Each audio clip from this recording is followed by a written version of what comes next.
आप सब लोगों को इसलिए बुलाया था कि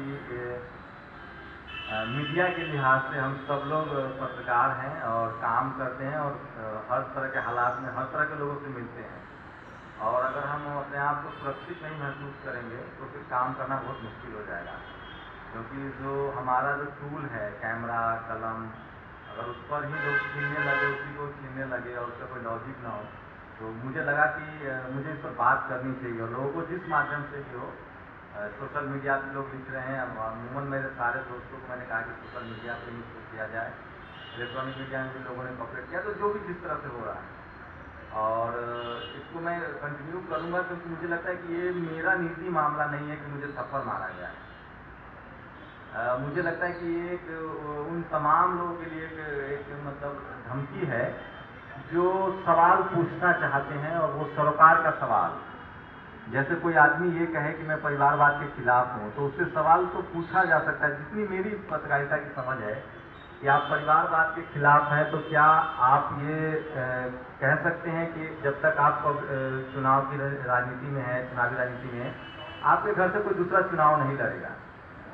मेरा बस इतना सा सवाल था और इसी सवाल को लेकर ये सारी बहस शुरू हुई और उन्होंने थप्पड़ चलाया और मुझ पर हमला किया। तो ब्रजेश पाठक जी जो बीएसपी से समाजवादी पार्टी में तो नहीं लेकिन बीजेपी में जो आए हैं, तो मैंने पूछा था कि ऐसा क्या हुआ एक दिन में जो आप बीजेपी में आ गए। तो उन्होंने कहा कि मैं जो यूपी में जो गुंडा राज है और जो परिवारवाद है उसके खिलाफ मैं बीजेपी में आया हूँ। तो मैंने कहा कि आप पर भी परिवारवाद का आरोप लगा है। बीएसपी ने जो प्रेस रिलीज जारी किया उसमें कहा गया है कि वो अपने साले, पत्नी और भाई के लिए टिकट मांग रहे थे, इसलिए हमने मना कर दिया और इसलिए हमने उनको पार्टी से निकाल दिया। और आप कह रहे हैं कि पार्टी से, तो उन्होंने कहा कि मैंने टिकट मांगा नहीं है, ये गलत आरोप है। तो मैंने कहा कि ये तो पब्लिक डोमेन में है कि 2012 का जो विधानसभा चुनाव है उसमें आपकी पत्नी और साले ने चुनाव लड़ा था। तो उन्होंने कहा कि ये भी उस समय भी मैंने टिकट मांगा नहीं था। तो मैंने आखिरी सवाल था कि क्या आप ये आश्वस्त करते हैं लोगों को कि आप जो है जब तक राजनीति में रहेंगे आपके परिवार से कोई दूसरा चुनाव नहीं लड़ेगा? इसी बात पर वो गुस्से में आ गए और उन्होंने थप्पड़ चलाया, मेरा कैमरा बंद कर दिया गया, मेरे कैमरे से मेमोरी रिकॉर्डिंग निकाल ली गई, मेरे कैमरा मैन के साथ बदतमीजी की गई और लगभग 1 घंटे के आसपास मानसिक रूप से प्रताड़ित किया गया। साम दाम दंड भेद जो भी होता है, जिस तरह कभी धमकी कभी माफी का ड्रामा, ये तमाम चीज़ें मेरे साथ की गई। तो बाकी जो है वो आपको मैंने लिखा है, सोशल साइट पे लिख रहा है, मेरी वेबसाइट पे खबरें लगी हैं और मेरी कोशिश है कि ये जो हुआ है और इस तरह की जो भी घटनाएं पहले हुई है, इस तरह की घटनाएं न हो। कोई भी अगर किसी से आपत्ति है, सवाल से आपत्ति हो सकता है, पत्रकारिता करने के तरीके से आपत्ति हो सकता है, तो हम बनाना रिपब्लिक में नहीं रह रहे हैं। हमारा देश एक संवैधानिक कॉन्स्टिट्यूशन पे चल रहा है, एक कानून है, लीगल तरीका है। उनके पास भी लीगल तरीका था, वो जा सकते हैं, कर सकते हैं। मुझे लगता है कि मैं किसी भी तरह के हिंसा के खिलाफ हूँ और कोई उस कानून अपने हाथ में न ले। मेरी पूरी कोशिश यही है कि इस तरह का किसी के साथ न हो, चाहे वो पत्रकार हो या कोई आम आदमी हो। कोई आदमी अपने रसूख में इतना गुम न हो जाए कि वो उसके लिए नियम कानून सब धक्का हो जाए।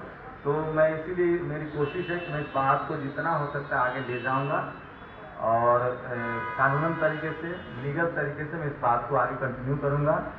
मैंने पार्लियामेंट स्ट्रीट थाना में शिकायत दर्ज करा दी है और मैं पुलिस की कार्रवाई पर लगातार नज़र रख रहा हूँ क्या हो रहा है।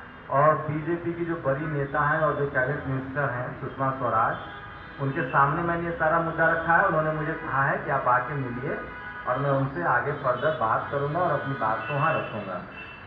यही मेरी पूरी बात थी जो मुझे कहना था आप लोगों से। बाकी पंकज जी हैं मेरे साथ, मीडिया का काफ़ी लंबा अनुभव है, मैं उनसे आग्रह करूंगा कि आप भी जो इस तरह की जो घटनाएं बढ़ रही है, क्योंकि जो 1 घंटे का मेरा उनके साथ कन्वर्सेशन हुआ उसमें जो 2 चीज़ें बातें आई कि अगर आप मतलब आप उनके हिसाब से नहीं सवाल पूछेंगे तो आप पत्रकार नहीं है। लेकिन मुझे भरोसा है कि ज़्यादातर पत्रकार हैं वो पत्रकारिता कर रहे हैं और अपने हिसाब से जो इशूज है उस पर सवाल पूछ रहे हैं।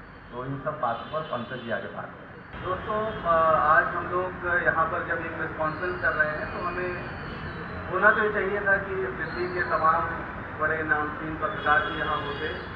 क्योंकि नेशनल दस्तक के संपादक पर कोई एक पूर्व सांसद या नेता, सत्ताधारी दल का नेता हाथ उठा दे, ये बहुत ही गंभीर बात है। और ये बताता है पत्रकारों के लिए ये वक्त कितना मुश्किल है, क्योंकि अगर कोई सवाल पूछता है तो उसके लिए वाकई कहीं कोई जगह नहीं है।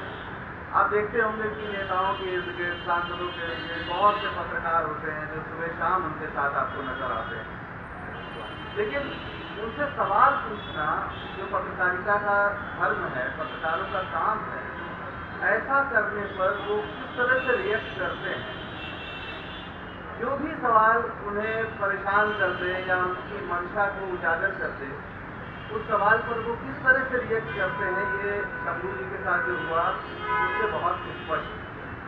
मेरा मानना है कि इस घटना को बेहद गंभीरता से लेना चाहिए, एडिटर्स गिल्ड को बोलना चाहिए, इस पर प्रेस क्लब को बोलना चाहिए, पत्रकार संगठनों को बोलना चाहिए, और भारतीय जनता पार्टी का जो नेतृत्व है उसको उस पर दबाव डालना चाहिए, उससे कहना चाहिए कि आप ब्रजेश पाठक के खिलाफ सख्त से सख्त कार्रवाई करें। और पुलिस ने रिपोर्ट दी गई है, जो शिकायत दी गई है, वो FIR में तब्दील हो, उसको आधिकारिक रूप से उसको लिखा जाए FIR, क्योंकि किसी का चिप छीन लेना डकैती की श्रेणी में आता है, लूट की श्रेणी में आता है। और देश का एक ऐसा नेता जो राज्यसभा में रह चुका हो, कम से कम इतना तो उसे पता होना ही चाहिए। मेरा आप सभी लोगों से जो यहाँ है ये गुजारिश है कि इस मुद्दे को जितना हो सके सोशल मीडिया में हमें बढ़ाएं हम, और जब तक न्याय न मिले, जब तक दोषी को सजा न मिले, जब तक कि शंभू भाई का सम्मान बहाल ना हो, ये सम्मान दरअसल पत्रकारिता का सम्मान है, वो बहाल ना हो, तब तक हम इस लड़ाई को लड़ते रहें, इसको छोड़े नहीं। और मुझे पूरी उम्मीद है कि अगर मुख्य धारा का मीडिया बहुत साथ नहीं भी देता है, तमाम संगठन नहीं भी आगे आते हैं, तो भी जो सोशल मीडिया की हमारी ताकत है उस पर हम इन बातों को विस्तार से लिखकर एक अभियान के रूप में चलाएं, और इसका नतीजा हमें जरूर मिलेगा। मुझे बस इतना ही कहना है। आप सबका बहुत बहुत धन्यवाद। आप सब लोग आए तो उसके लिए धन्यवाद आप सब लोगों का। और मैं आप लोग को आश्वस्त करता हूँ कि मेरा जो काम है पत्रकारिता, मैं उसको इसी तरह से करता रहूँगा।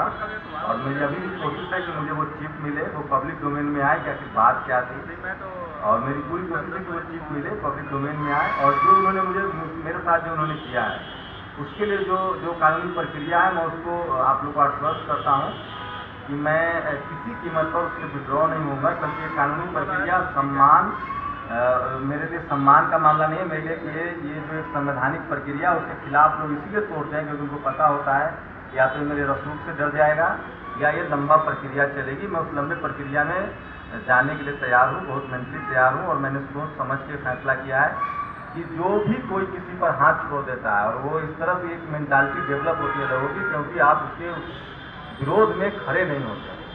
और अब तो इतना आगे आ गया है समय कि अब तो हर किसी के पास टूल है। अब कोई किसी मीडिया का मोहताज या हमारा मोहताज या किसी का मोहताज नहीं है।